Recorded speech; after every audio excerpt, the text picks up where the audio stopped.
Assalamualaikum warahmatullahi wabarakatuh. Saya Mutia Suryani dengan stambuk C1D119098 kelas B genap. Jadi di video kali ini saya akan memaparkan hasil review saya tentang mata kuliah teori komunikasi. Oke, kita mulai dari poin pertama. Model-model komunikasi dan gagasan teori komunikasi, yaitu yang model komunikasi Aristoteles. Model komunikasi Aristoteles ini dikenalkan sebagai model komunikasi yang berpusat pada speaker atau pembicara, karena pembicara dipandang sebagai pihak yang aktif dan beberapa penting dalam proses public speaking, yaitu mengirimkan pesan kepada khalayak. Oke, poin yang kedua, model komunikasi Laswell. Model komunikasi Laswell awalnya dikembangkan untuk menganalisa komunikasi massa, khususnya studi tentang media, propaganda. Namun pada perkembangannya model ini digunakan pula untuk menganalisis komunikasi interpersonal atau komunikasi kelompok yang menjadi sasaran diseminisasi pesan. Oke, poin yang ketiga yaitu model komunikasi menurut Shannon on Weaver.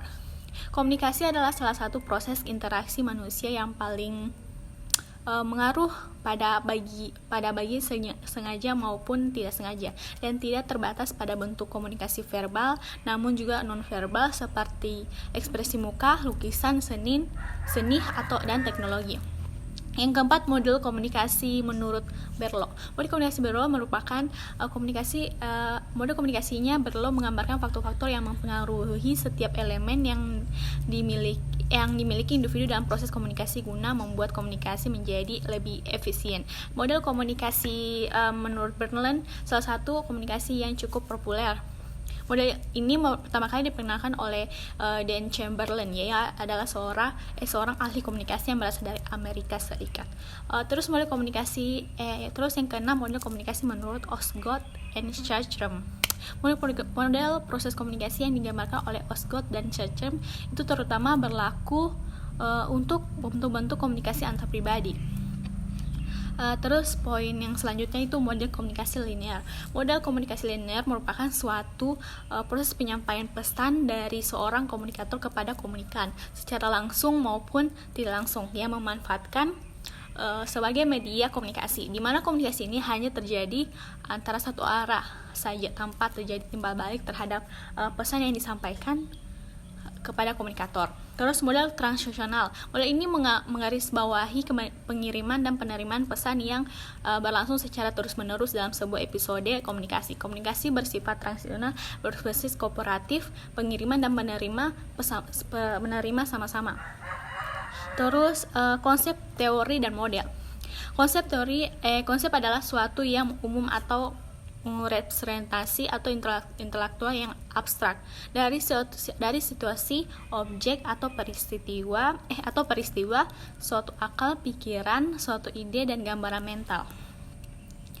Teori adalah seperangkat penjelasan tentang konsep terkait fenomenologi yang telah diuji kebenarannya.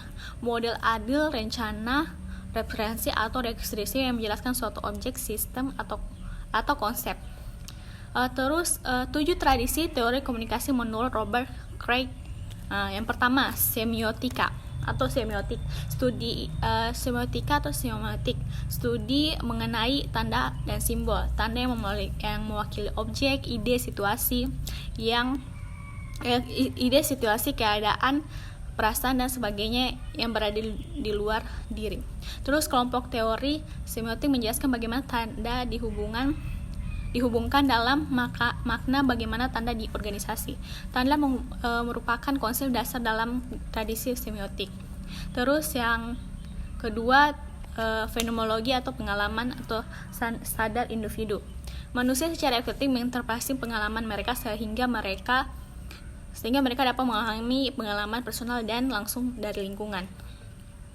Terus habis fenomenologi, yang ketiga sibernetika, membahas tentang suatu sistem yang kompleks di mana berbagai elemen yang terjadi di dalam saling berinteraksi dan saling mempengaruhi. Yang keempat yaitu sosiopsikologi, yaitu individu sebagai makhluk sosial.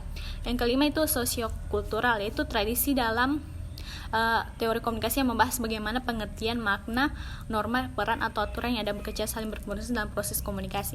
Yang keenam, kritis, yaitu teori kritis menjelaskan bahwa kekuasaan dan keistimewaan yang dimiliki suatu kelompok. Yang ketujuh, yang terakhir, retorika, itu bagaimana manusia menggunakan simbol dan mempengaruhi siapa saja yang ada di dekatnya dan membangun dunia di mana mereka tinggali. Terus teori interaksi simbolik. Teori interaksi simbolik merupakan teori yang memiliki asumsi bahwa manusia yang membentuk makna melalui proses komunikasi. Terus hal-hal yang penting dalam teori ini yaitu pentingnya makna bagi perilaku manusia, konsep diri, interaksi atau hubungan antara individu dan masyarakat. Terus teori dramaturgi. Ini teori dramaturgi ini dari Erving Goffman.